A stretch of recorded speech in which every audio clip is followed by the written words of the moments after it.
These techniques weren't used in isolation.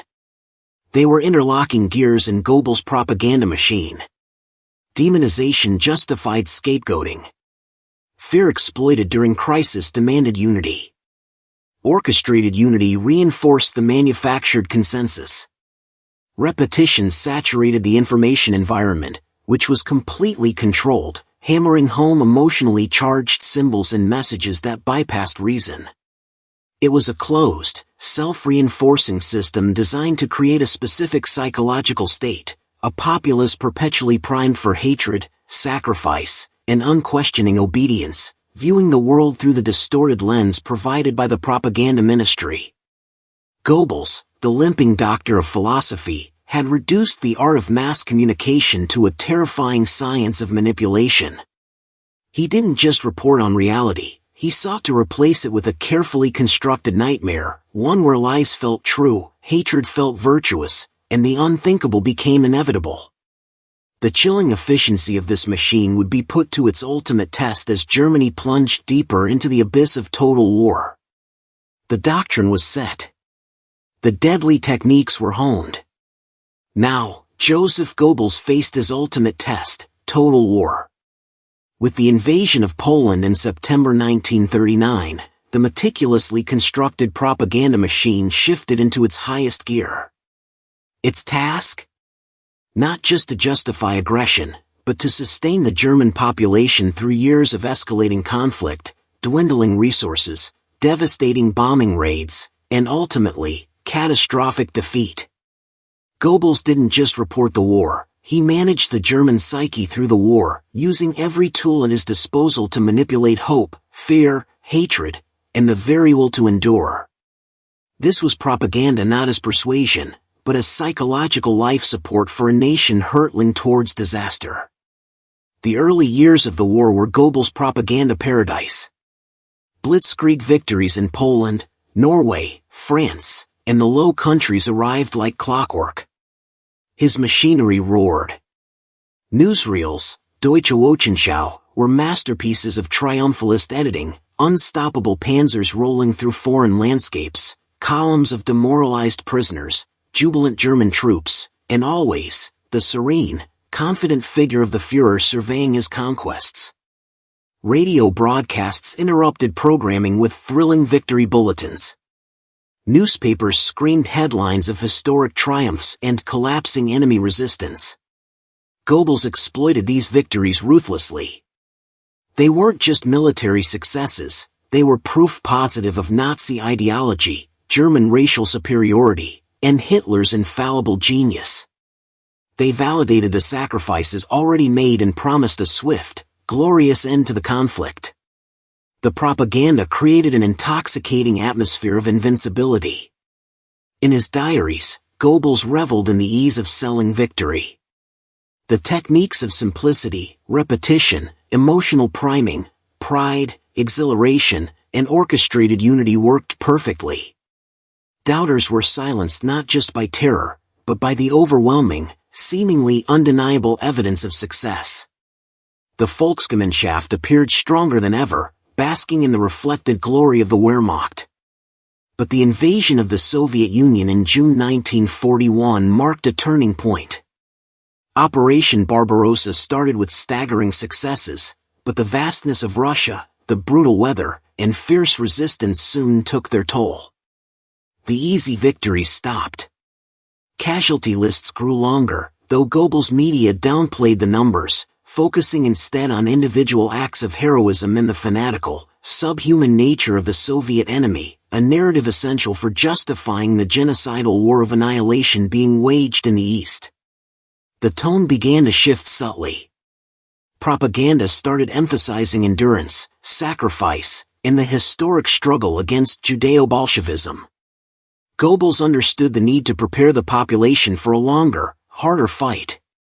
His Das Reich editorials became crucial here.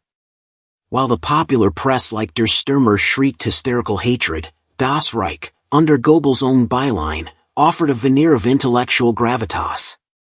He wrote seemingly thoughtful pieces analyzing the cosmic struggle between Nazi culture and Bolshevik barbarism, framing the horrific Eastern Front not as a potential quagmire, but as an existential battle for the survival of European civilization itself. This sophisticated spin aimed to reassure the educated middle class and elites, providing a pseudo-philosophical justification for the escalating brutality and the mounting costs. It was manipulation dressed in a tweed jacket. Then came Stalingrad. The encirclement of the German Sixth Army in late 1942 and its final, annihilating defeat in February 1943 was an unmitigated military and psychological catastrophe. For the first time, the propaganda ministry couldn't spin away a disaster of such magnitude. Goebbels faced his greatest challenge: how to prevent despair from shattering the home front and fatally undermining faith in the Führer. His solution was a masterclass in crisis exploitation and emotional manipulation, culminating in the single most infamous propaganda event of the Nazi era, the Total War speech at the Berlin Sportpalast on February 18, 1943. Goebbels didn't hide the severity of Stalingrad. He used it. He declared 10 days of national mourning, not just for the lost army, but for the perceived loss of Germany's invincible aura. This public ritual of grief served a purpose. It channeled shock and sadness into a communal experience, reinforcing the Volksgemeinschaft under shared suffering. Then, he staged the Sportpalast spectacle. The venue was packed not with ordinary citizens, but with a hand-picked audience of Nazi fanatics, party officials, wounded soldiers, and women, chosen for their visible emotional reactions. Goebbels, the master orator, played the crowd like a malevolent conductor. He didn't minimize the Eastern threat, he magnified it into an apocalyptic vision, a storm from the steppes, a wave of bestiality, threatening the extermination of the German people and the destruction of European culture. He invoked terrifying images of Bolshevism run rampant. Then came the infamous rhetorical questions, shouted to the hysterical throng. Do you believe with the Führer in us in the final, total victory of the German people? Roar, J.A. Are you ready to follow the Führer, through thick and thin, in the struggle for victory, and to accept even the heaviest personal burdens? Roar, J.A. Do you want total war? Do you want it, if necessary, more total and radical than we can even imagine today? Deafening, unhinged roar, J.A.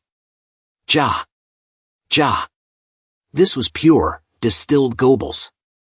He exploited the raw fear generated by Stalingrad.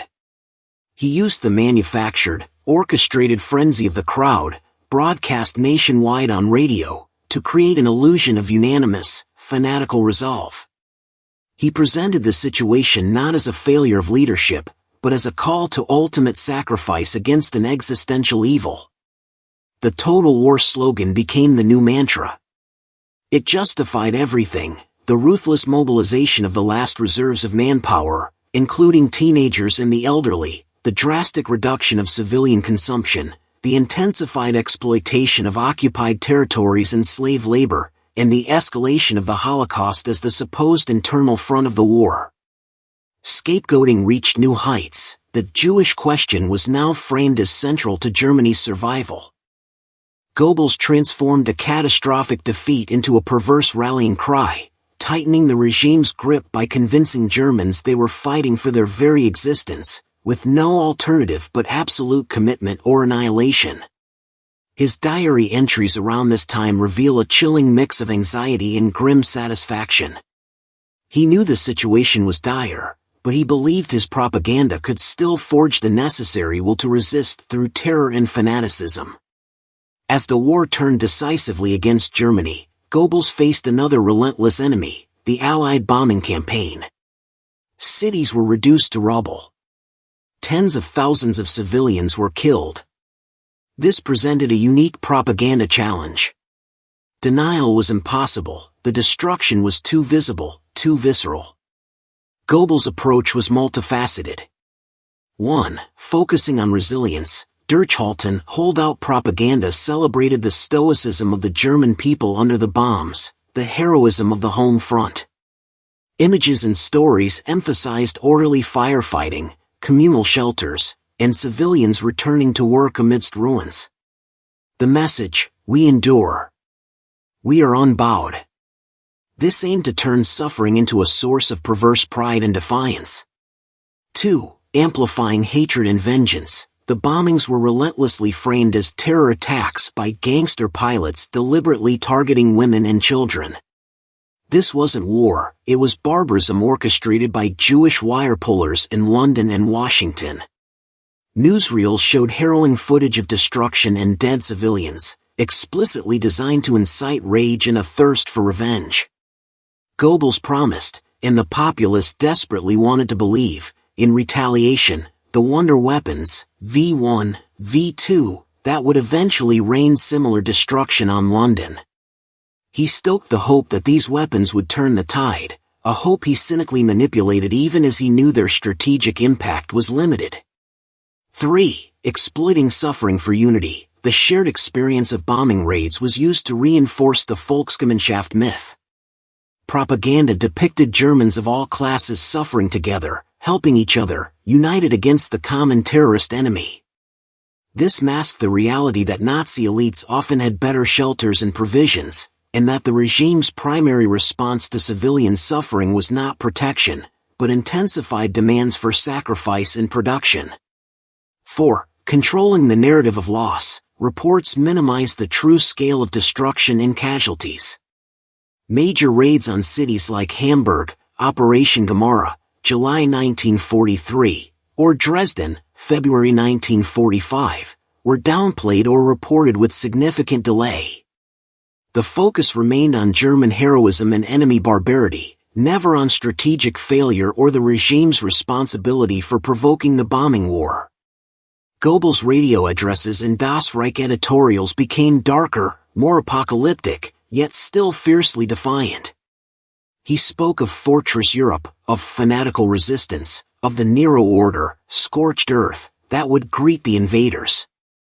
He painted the future under Allied occupation, especially Soviet occupation, in the most horrifying terms: rape, enslavement, annihilation. The choice, he screamed, was between victory or total destruction. There was no middle ground, no possibility of negotiation. This relentless doom-mongering served a dual purpose. It aimed to stiffen resistance by making surrender seem worse than death, and it psychologically prepared the population for the Götterdämmerung the Nazi leadership was planning. He manipulated the primal fear of oblivion to bind the people ever tighter to the sinking ship.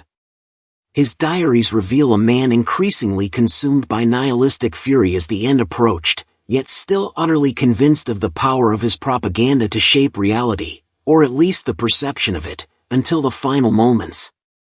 "We will go down in history," he wrote with perverse pride, "as the greatest statesmen of all time, or as the greatest criminals."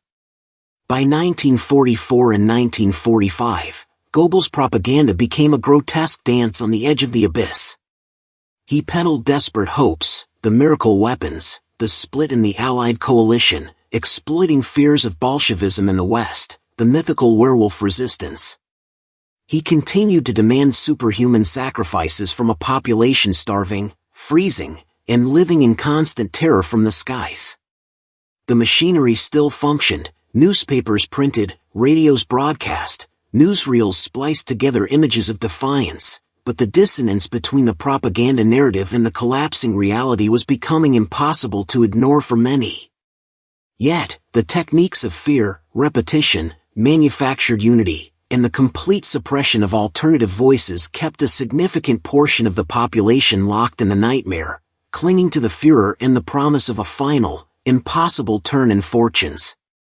Goebbels, the master manipulator, had succeeded in prolonging the agony, in turning a nation's suffering into fuel for a doomed regime's final, destructive convulsions.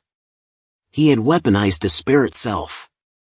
The ultimate result of his wartime propaganda wasn't victory, but a descent into unprecedented destruction and moral bankruptcy, a testament to the terrifying power of lies sustained by absolute control and psychological terror until the very last breath. We've seen the machinery grind, the levers pulled, the relentless demonization, the orchestrated unity, the exploitation of fear, the suffocating control of information. But Joseph Goebbels' true mastery wasn't just in the mechanics, it was in his profound, cynical understanding of the human mind itself. He didn't just broadcast messages, he infiltrated thought processes, exploiting deep-seated cognitive weaknesses and primal instincts to make people want to believe the nightmare he was selling. His propaganda wasn't just heard, it was absorbed, internalized, becoming the very lens through which millions perceived reality.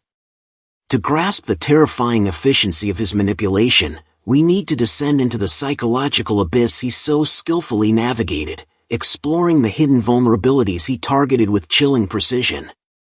Goebbels instinctively grasped that humans aren't rational calculators, carefully weighing evidence.